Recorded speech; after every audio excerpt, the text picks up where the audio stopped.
Hi everyone, मेरा नाम है सत्यम और इस वीडियो में हम लोग बात करने वाले हैं कि क्लासेस और ऑब्जेक्ट्स क्या होते हैं। और गाइस हम लोग पाइथन लैंग्वेज का इस्तेमाल करेंगे क्लासेस और ऑब्जेक्ट्स को बनाने के लिए और कोड एग्जांपल्स देखने के लिए। सो गाइस आपने अभी तक जितनी भी चीज़ें देखी हैं क्लासेस और ऑब्जेक्ट्स के बारे में, उन्हें भूल जाइए, ठीक है, क्योंकि ऑनलाइन काफ़ी ज़्यादा बेसिकली मैं कहूँगा मिस इन्फॉर्मेशन है, या फिर आप कह सकते हैं कन्फ्यूजन बहुत ज़्यादा है। अलग अलग लोग अलग अलग टाइप से इसे डिफाइन करने की कोशिश करते हैं, लेकिन इनका जो काम है वो बहुत सिंपल सा होता है, बहुत इनफैक्ट इतना ज़्यादा सिंपल होता है जितना आप सोच नहीं सकते। सो गाइस बेसिकली अगर हम देखें अपने किसी भी प्रोग्रामिंग लैंग्वेज में, तो हमारे पास बहुत सारे डेटा टाइप होते हैं, राइट। हमारे पास होता है इंटीजर डेटा टाइप होता है, राइट, इंटीजर होता है, हमारे पास होता है स्ट्रिंग होता है, और हमारे पास होता है बेसिकली बूलियन भी होता है, राइट। हमारे पास बूलियन भी होता है, और हमारे पास नंबर्स भी होते हैं, ठीक है। हमारे पास डेसिमल के लिए फ्लोट और डबल भी होते हैं, ठीक है। डबल एक डेटा टाइप होता है जो कि मेरे ख्याल से पाइथन में मैंने अभी तक आपको बताया नहीं है, और दूसरी लैंग्वेज में आपको डबल काफ़ी ज़्यादा देखने को मिलेगा। और बेसिकली और भी होते हैं, ठीक है। कुछ जैसे कि स्ट्रिंग हमने लिख ही दिया है, राइट, स्ट्रिंग हो गया। सो ये बेसिकली ये जितने भी हैं ये नॉर्मल डेटा टाइप हैं, ठीक है। ये नॉर्मल डेटा टाइप हैं, ये इन्हें हम लोग कहते हैं प्रिमिटिव डेटा टाइप, ठीक है। सबसे बेसिक डेटा टाइप होते हैं, ठीक है। हम लोग बेसिकली इनका इस्तेमाल क्यों करते हैं? हम लोग इन डेटा टाइप का इस्तेमाल करते हैं कुछ रिप्रेजेंट करने के लिए अपने प्रोग्राम में। जैसे कि अगर मान लो हमारे पास एक इंटीजर है 5, ठीक है, तो उसे हम लोग रिप्रेजेंट कैसे करते हैं? हम लोग डेटा टाइप की मदद से करते हैं, ठीक है। हम लोग यहाँ पे लिख देंगे a = 5, तो हम लोगों ने इस तरीके से 5 को रिप्रेजेंट कर दिया अपने प्रोग्राम में। अगर आप चाहते हो कि आप अपने प्रोग्राम में रिप्रेजेंट करो, मान लो आप चाहते हो कि 0.98 को आप रिप्रेजेंट करना चाहते हो, तो आप इसको भी लिख सकते हो b = 0.98, ठीक है। पाइथन है बहुत ज़्यादा आसान है। अगर आप कोई और लैंग्वेज इस्तेमाल कर रहे होते तो आपको यहाँ पे लिखना पड़ता int a = 5 फ्लोट, या फिर डबल b = 0.98, ठीक है। पाइथन में आपको ये नहीं करना पड़ता है क्योंकि बहुत ज़्यादा आसान लैंग्वेज होती है। लेकिन अगर आप C या फिर C++ या फिर जावा या फिर ऐसे कोई और लैंग्वेज इस्तेमाल कर रहे होते तो आपको बताना पड़ता है कि आप क्या रिप्रेजेंट करना चाहते हो, ठीक है। यहाँ पर हम लोग 5 रिप्रेजेंट करना चाहते हैं जो कि एक इंटीजर है, तो हम लोग यहाँ पे लिख रहे हैं int, ठीक है। दूसरी लैंग्वेज में आपको ऐसे ही लिखना पड़ता है, लेकिन पाइथन में आपको ये लिखना नहीं पड़ता है। पाइथन आपके लिए काफ़ी सारा जो काम होता है पाइथन आपका आसान कर देता है बेसिकली, ठीक है। सो दूसरी लैंग्वेज में आपको बताना पड़ता है कि आप कैसा डेटा टाइप रिप्रेजेंट करना चाहते हैं अपने वेरिएबल में, लेकिन पाइथन में आपको ये नहीं करना पड़ता। सो गाइस बेसिकली आप नंबर तो रिप्रेजेंट कर सकते हो, आप इनफैक्ट आप स्ट्रिंग भी रिप्रेजेंट कर सकते हो वेरिएबल्स में इस तरीके से, ठीक है। अगर मैं यहाँ पे लिख दूँ दिस इज स्ट्रिंग, तो आपने स्ट्रिंग को भी रिप्रेजेंट कर दिया। अगर मैं यहाँ पे एक बूलियन वैल्यू डाल दूँ ट्रू, तो आप बूलियन को भी रिप्रेजेंट कर सकते हो आराम से। लेकिन अगर मैं आपसे कहूँ कि मान लो मेरे पास एक चीज़ है, ठीक है, जैसे कि फ़ोन है मेरे पास, ठीक है। अब फ़ोन को मैं कैसे रिप्रेजेंट करूँ, राइट। फ़ोन के लिए तो कुछ है नहीं ना यार। फ़ोन के लिए यहाँ पे कोई डेटा टाइप है क्या जहाँ पे लिखा हो फ़ोन, राइट। हमारे पास इंटीजर है, हमारे पास बूलियन है, नंबर्स हैं, फ्लोट है, डबल है, स्ट्रिंग है, ठीक है। ये प्रिमिटिव डेटा टाइप है, लेकिन क्या हमारे पास कोई फ़ोन डेटा टाइप है? और अगर मान लो हमें कुछ स्टूडेंट होता है, ठीक है, हमें स्टूडेंट को रिप्रेजेंट करना होता है अपने प्रोग्राम में, तो क्या हमारे पास कोई स्टूडेंट डेटा टाइप है? अगर हमको रिप्रेजेंट करना होता है एक टेबल को, तो क्या हमारे पास कोई टेबल डेटा टाइप है? वेल एक तरीका ये है इन चीज़ों को रिप्रेजेंट करने का कि आप वेरिएबल का इस्तेमाल करो, ठीक है। तो मान लो हम लोग एक फ़ोन का एग्जांपल ले लेते हैं कि हमको एक फ़ोन जो है वो रिप्रेजेंट करना है, ठीक है। तो एक फ़ोन रिप्रेजेंट करने का मतलब क्या हुआ? फ़ोन रिप्रेजेंट करने का मतलब हुआ आपको ये बताना है कि उसकी प्रॉपर्टीज़ क्या है और वो उसका बिहेवियर क्या है। प्रॉपर्टीज़ का मतलब होता है कि उसके वेरिएबल क्या है, उसमें क्या क्या है, उसका कलर क्या है, उसमें अब जो बॉडी लगी है वो मेटल की है या फिर प्लास्टिक की है, उसका जो कैमरा है वो कितने मेगापिक्सल का है। ये हो गई उसकी प्रॉपर्टीज़, ठीक है, वेरिएबल्स, उसकी खासियत, उसकी चीज़ें, ठीक है, उसमें क्या क्या है। और बिहेवियर का मतलब होता है एक्शन, ठीक है, कि फ़ोन जो है वो क्या एक्शन परफॉर्म कर सकता है। तो फ़ोन आपके लिए परफॉर्म कर सकता है कि वो कॉल लगा सकता है, ठीक है। आपके लिए वो कॉल लगा सकता है, बिहेवियर में हो सकता है कि वो कॉल लगा सकता है, ठीक है। वो आपके लिए इंटरनेट एक्सेस कर सकता है, और वो मैसेज भेज सकता है, ठीक है, मैसेज भेज सकता है, ठीक है। ये सब जो है वो बिहेवियर है। बिहेवियर का मतलब होता है एक्शन, जो कि एक चीज़ या फिर एक ऑब्जेक्ट जो भी कोई भी एक चीज़ होती है वो परफॉर्म कर सकती है, कोई भी एक्शन, हम लोग उस एक्शन को कहते हैं बिहेवियर, ठीक है। और जैसे कि कोई चीज़ है उसकी कुछ फीचर है, मान लो जैसे कि अगर फ़ोन है तो उसका जो उसके फीचर जैसे कि कलर, ठीक है, कलर हो गया, और बॉडी मटेरियल जैसे कि अगर स्टील का बना है, लोहे का बना है, वो हो गया, ठीक है।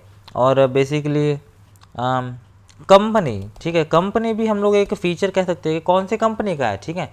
और हम लोग कह सकते हैं कि प्राइस एक फ़ीचर है, ठीक है।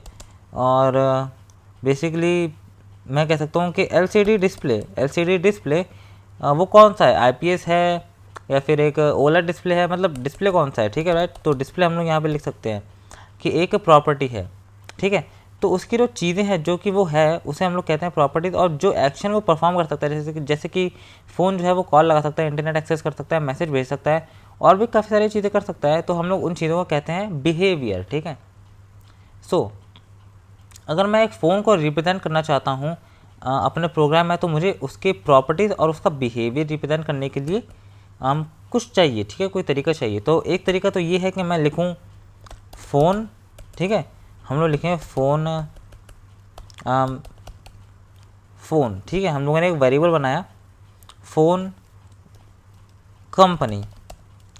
Company is equals to like जैसे आईफोन, ठीक है, सॉरी आईफोन कह रहा हूँ, एप्पल ने फ़ोन बनाया मान लो, ठीक है। एक फ़ोन हम लोग रिप्रेजेंट कर रहे हैं यहाँ पे, और फ़ोन की हम लोगों ने कंपनी बताई, ठीक है। फिर हम लोग बता रहे हैं कि फ़ोन बॉडी, कि बॉडी किस टाइप की है, तो हम लोग लिख देते हैं यहाँ पे मेटल, ठीक है, मेटल टाइप की बॉडी है, ठीक है। फिर हम लोग कह रहे हैं कि फ़ोन वारंटी भी तो एक फ़ीचर ही होता है, एक चीज़ ही तो होती है, उसकी प्रॉपर्टी तो है। तो हम लोग कह देते हैं मान लो 2 ईयर्स, ठीक है। Battery life, phone battery life, ठीक है, फ़ोन अंडरस्कोर बैटरी लाइफ, ठीक है। तो हम लोग लिख देते हैं हम 5, ठीक है, जो कि बेसिकली मतलब होता है 5 आवर्स, ठीक है, मान लो। और अगर हमको उसका हाइट, ठीक है, फ़ोन की हाइट अगर हमको बतानी है, तो क्योंकि हाइट भी तो एक फ़ीचर ही है, एक प्रॉपर्टी ही है, ठीक है। तो फ़ोन हाइट हम लोग ले लेते हैं कि मान लो 15 सेंटीमीटर, ठीक है। और phone width, phone underscore width, ठीक है, फ़ोन विड्थ हम लोग मान लेते हैं 7 सेंटीमीटर, ठीक है। तो आप बेसिकली आप देख सकते हो कि जो फ़ोन है उसकी प्रॉपर्टीज़ बहुत सारी होती हैं, ठीक है। हमें सब लिखने की ज़रूरत नहीं होती, हमें बस अपने प्रोग्राम में उतनी ही लिखने की ज़रूरत होती है जितना हम इस्तेमाल करना चाहते हैं, ठीक है। एक्स्ट्रा लिखने की ज़रूरत नहीं होती है। तो मान लो मैंने इतनी सारी प्रॉपर्टीज़ हैं एक फ़ोन की, ठीक है, उसकी मैंने प्रॉपर्टीज़ यहाँ पे लिस्ट कर दी है इतनी सारी, ठीक है। तो ये है प्रॉपर्टीज़ उस फ़ोन की। अब मैं उसके लिए कुछ बिहेवियर है, जैसे कि वो एक्शन क्या क्या परफॉर्म कर सकता है। तो एक्शन वो परफॉर्म कर सकता है कॉल, ठीक है, कि कॉल लगा सकता है। तो हम लोग एक फंक्शन बनाएंगे एक्शन के लिए या बिहेवियर के लिए, तो हम लोग लिखेंगे DEF, फिर हम लोग लिखेंगे कॉल, ठीक है। फिर हम लोग यहाँ पे पैरेंथेसिस में हम लोग लिख देंगे नंबर, क्योंकि हम लोगों को नंबर भी तो चाहिए कि हम लोग किस नंबर पे कॉल लगाना चाहते हैं, ठीक है।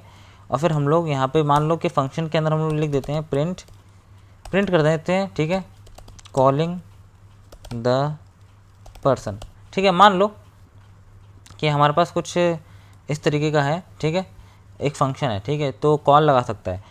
मैंने यहाँ पे बहुत सिंपल सा प्रिंट स्टेटमेंट लिखा है। आप एक दूसरी लाइब्रेरीज का इस्तेमाल कर सकते हैं, बहुत सारे कॉम्प्लिकेटेड स्टेटमेंट लिख सकते हैं और एक्चुअली कॉल लगा सकते हैं इस फंक्शन में, ठीक है।